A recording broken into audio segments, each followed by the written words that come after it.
Fala galera, Rômulo Jogaib in the house. É isso aí, meus amigos. Mais um dia trazendo conteúdo aqui para agregar o conhecimento de vocês.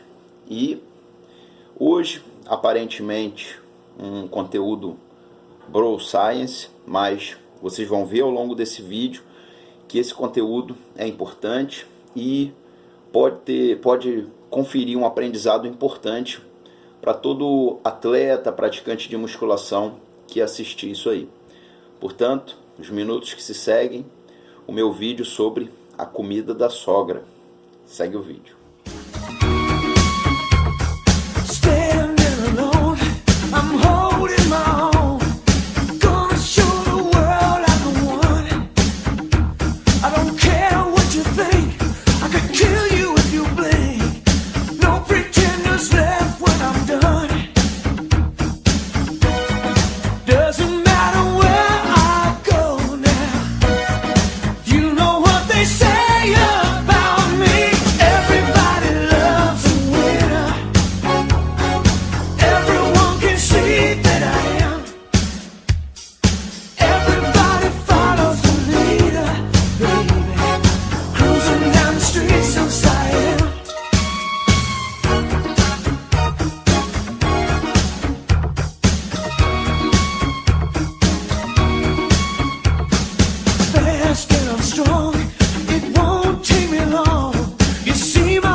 Vamos lá, pessoal.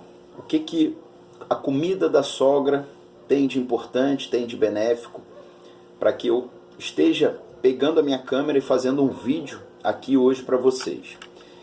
Bom, estava eu, como sempre, indo na casa da minha sogra periodicamente e sempre notava que quando eu ia na casa da minha sogra, me alimentava mais livremente, me alimentava mais tranquilamente. Segunda-feira eu ia no sábado, no domingo, e chegava segunda-feira, eu treinava bem disposto, eu notava a minha contração muscular mais vigorosa, como se eu tivesse repousado melhor, como se eu tivesse descansado melhor. E isso, obviamente, um final de semana, um sábado, um domingo que você não treina e você descansa, você percebe essa melhora na segunda-feira. Mas eu percebia, sempre que eu ia na casa da minha sogra, por mais que eu dormisse no sofá lá com a minha esposa e o meu filho, com algum certo desconforto, e criança mexe pra caramba, você acorda à noite, eu dormia de certa forma pior, mas chegava na segunda-feira, eu treinava bem melhor. E isso era especialmente notório quando eu ia para casa da minha sogra. E eu sou praticante de musculação, vivo em dieta hiperproteica, mas faço questão de fazer uma dieta hiperproteica, mas muitas das vezes não tenho um rigor em relação aos meus carboidratos e as minhas gorduras. E isso sempre foi espontaneamente, fui livre espontaneamente com isso em relação à comida da minha sogra, que por acaso é muito gostosa. E eu percebi, especialmente, que após a alimentação que eu tinha nesse final de semana, o meu treinamento de segunda-feira era especialmente melhor. E já tem algum tempo que eu tenho contraturas, especialmente do abdômen, fazendo exercícios abdominais, e da panturrilha, fazendo cadeira solear, flexão plantar. Eu tenho contraturas bem dolorosas. E eu notava que, especialmente, quando eu acabava de vir do final de semana da casa da minha sogra, isso não acontecia. As minhas contrações, por mais vigorosas que fossem, eram livres de contraturas. Quem aqui já teve uma contratura de abdômen sabe como é desconfortável, sabe como é algo que você tem que se alongar para você reverter aquela contratura. Panturrilha é a mesma coisa. Você faz uma contratura, você tem que alongar para reverter aquela contratura e aquela dor. E eu conversando com a minha esposa, tentando elucubrar o que estava acontecendo, e a gente chegou numa conclusão. O nutriente importante da comida da minha sogra era sódio. É isso aí, pessoal. Pasmem vocês, minha sogra é uma cozinheira de mão cheia, uma daquelas pessoas que sempre inventa na cozinha, sempre aprimora os seus conhecimentos culinários, mas ela é mão pesada no sódio. E a minha esposa, né, até falou, ela tem que se controlar porque ela é hipertensa, e o médico já chamou atenção em relação a isso. E eu percebia, né, que a comida dela era muito mais saborosa, enfim, ela faz diversas comidas saborosas, doces, salgados, enfim. E eu não percebia que era pesada a mão no sal. Mas eu percebia essa recuperação física minha importante, essa ausência dessas contraturas que eu tinha, e às vezes até cãibras, né? Mesmo suplementando magnésio, suplementando potássio, né? E eu percebia a minha recuperação muscular, minhas contrações musculares mais vigorosas. Então o que eu quero deixar claro aqui para vocês, pessoal? Nós que somos marombeiros, a gente aprende muita coisa errada nesse trajeto, né? Porque muitas coisas, né?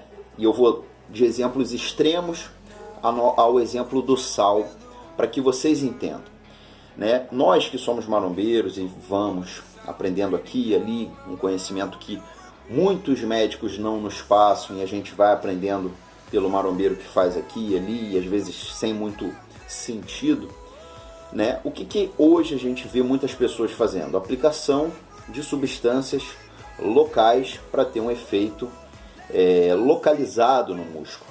Isso antigamente era feito, mas era feito o quê? Pré-competição, dias antes da competição, naquele músculo indolente que não crescia de forma nenhuma. Hoje, o que está acontecendo? As pessoas estão fazendo isso o ano inteiro e certamente vão desenvolver problemas mais precocemente que os fisiculturistas de antigamente. E então a gente pegava um momento que não tinha nada a ver, que era o momento pré-competição, e trazia isso para a realidade cotidiana das pessoas. E nós acabamos extrapolando isso, né?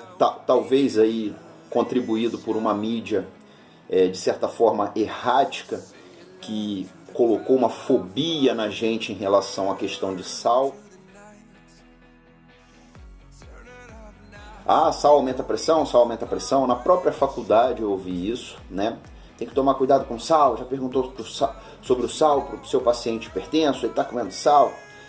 E na verdade, isso na minha opinião é uma fobia exagerada, né? É uma pequena parcela da população que faz hipertensão devido ao excesso de sal, não é todo mundo. Muito menos atletas. Atletas suam demais, atletas desidratam. O mineral que nós perdemos majoritariamente no suor é o sódio. A gente às vezes usa potássio, usa magnésio, mas não usa o sódio.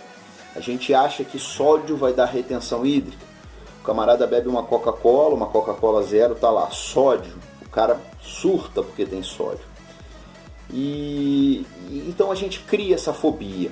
E os próprios atletas de fisiculturismo, na preparação que eles estão fazendo no momento pré-contest, eles fazem mobilização de água, mobilização de carboidratos, e a grande maioria, alguns não fazem alterações no nível de sódio.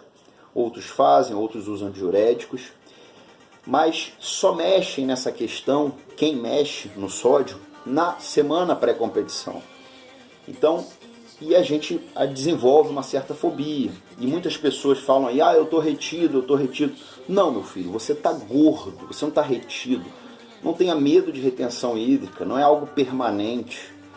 As pessoas, eu tô retido, uma circunferência abdominal de 120 centímetros. Não, você não tá retido, isso aí é gordura visceral, isso é gordura abdominal, né? Pare de botar a culpa na água. Isso é retenção hídrica. Não, isso é gordura, isso é tecido adiposo que você só vai perder quando você entrar em saldo calórico negativo. As pessoas suprimem o sal, mas não suprimem as calorias que elas precisam suprimir. E a gente vai perpetuando essas coisas. De sal é ruim, sódio é ruim, né? E ainda vem aquela corrente aí para falar que o sal tem que ser sal rosa do Himalaia. E nós moramos num país altamente corruptível, onde as pessoas até pintar sal pintam para poder vender uma substância mais cara, porque tem um público que faz questão de pagar. Então nós temos que vencer essa fobia de sal, né? Sal é um mineral barato, a gente pode encontrar no cloreto de sódio, no sal de mesa, de cozinha, ou no sal marinho, é uma outra opção. E nós atletas que pesamos nossos alimentos, que temos uma CPK aumentada, que treinamos diariamente com alta intensidade, CPK, né, para quem não sabe, é a enzima creatinofosfoquinase, é uma enzima muscular que a gente vê no nosso sangue. Frequentemente ela está elevada em praticantes de musculação de alto rendimento. Então, essas pessoas que treinam em alto rendimento, elas têm uma demanda maior do que a população normal. Então não pense você que você tem que depletar sódio, que você tem que tirar sódio. Nós bebemos 3, 4, 5 litros de água por dia. Quanto dessa água aí não manda embora sódio e você não repõe e você não manda de volta? Então sódio tem inúmeros benefícios. Nós temos no nosso organismo, em praticamente todas as células do nosso corpo, uma bomba chamada bomba de sódio e potássio, ou sódio-potássio ATPase, que é uma proteína transmembrana que faz um transporte, ou o que a gente chama de antiporte, de sódio e potássio.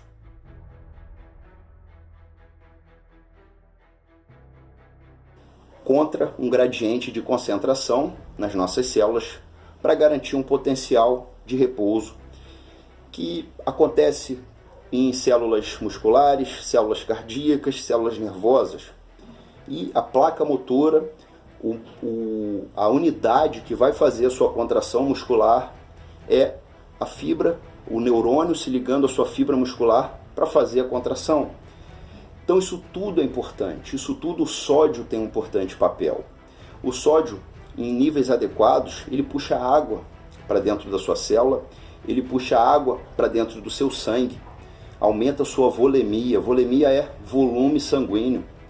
Se você tem um volume sanguíneo maior, adequado, para aquela intensidade de trabalho, você tem uma entrega de nutrientes mais apropriada. Se você tem uma volemia baixa, você tem uma entrega de nutrientes prejudicada. Isso é muito comum, né, e a gente vê nos maratonistas. Por quê? Senão eles não conseguem nem terminar a prova. Eles têm que fazer ingesta alta de sódio, ingesta alta de água, né? Parem para pensar, lembrem vocês aí, quantas vezes vocês não viram quadros de desidratação, onde a pessoa tem uma diarreia líquida, e o médico prescreve aquele sorinho caseiro, ou aqueles soros caros, coloridos que vendem nas farmácias, para reidratar a pessoa, né? Então o processo de desidratação é um processo importante que pode levar a sérios distúrbios.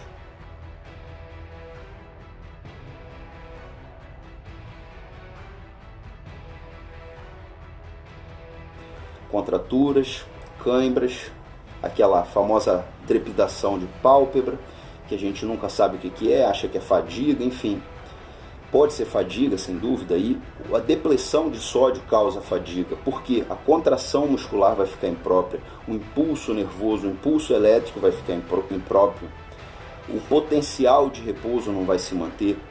Existe um gradiente de concentração intracelular que essa bomba de sódio e potássio, a ATPase, mantém, que garante um interior celular com maior quantidade de potássio e o exterior, o meio externo, extracelular, com maior quantidade de sódio.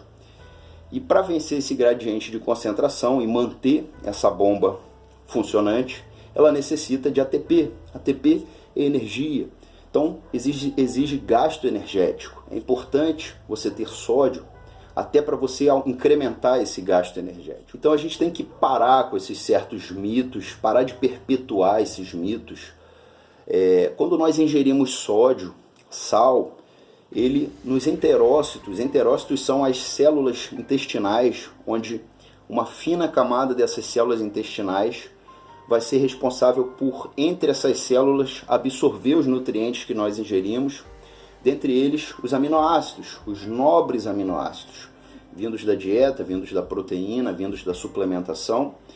E existem cotransportadores que necessitam de sódio para transportá-los simultaneamente a esses aminoácidos.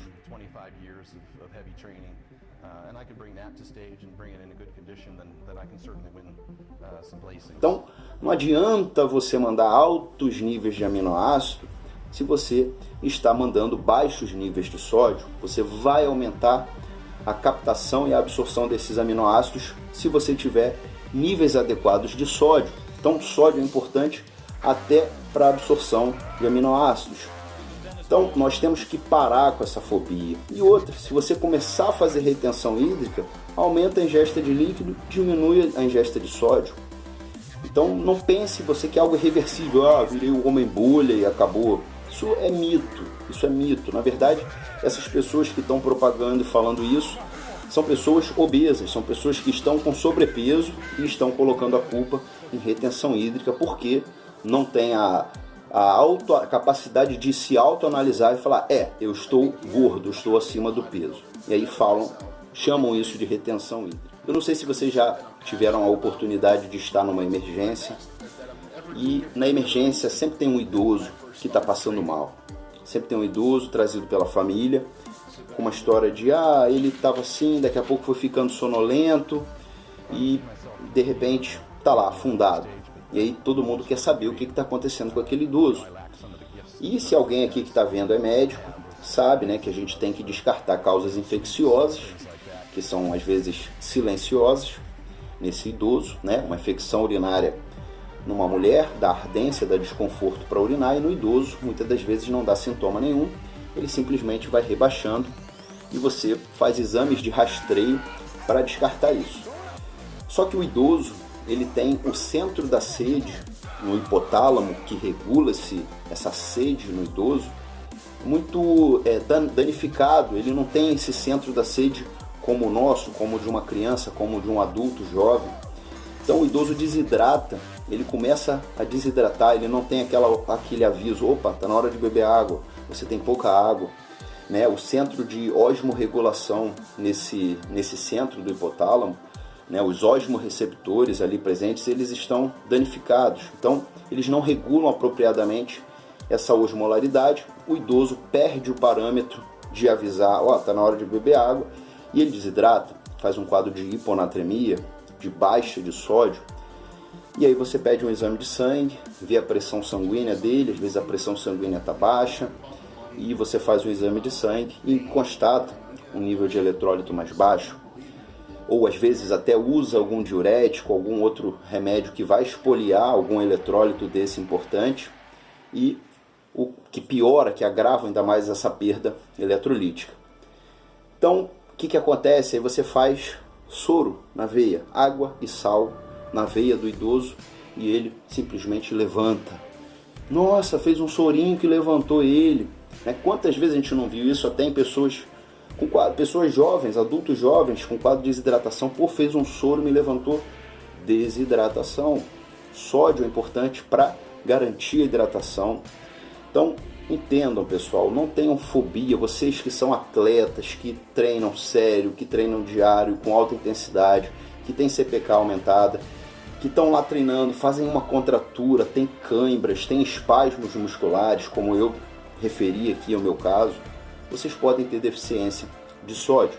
É importante, é barato, é simples, é seguro, e, na minha opinião, essa questão de hipertensão, ela é sobrevalorizada e não é a grande maioria da população que está nesse aspecto, nesse espectro de pacientes. Portanto, nós, atletas de CPK elevada, de treino de alto rendimento, devemos ter um aporte de sódio maior do que a população em geral. Quanto mais ou menos, Romo? A recomendação tradicional é até 2,3 gramas por dia. Mas eu não gosto de me prender a essas recomendações. Simplesmente aumente a sua ingesta e veja se o seu desempenho vai melhorar. Se ele melhorar, porque você estava com deficiência disso.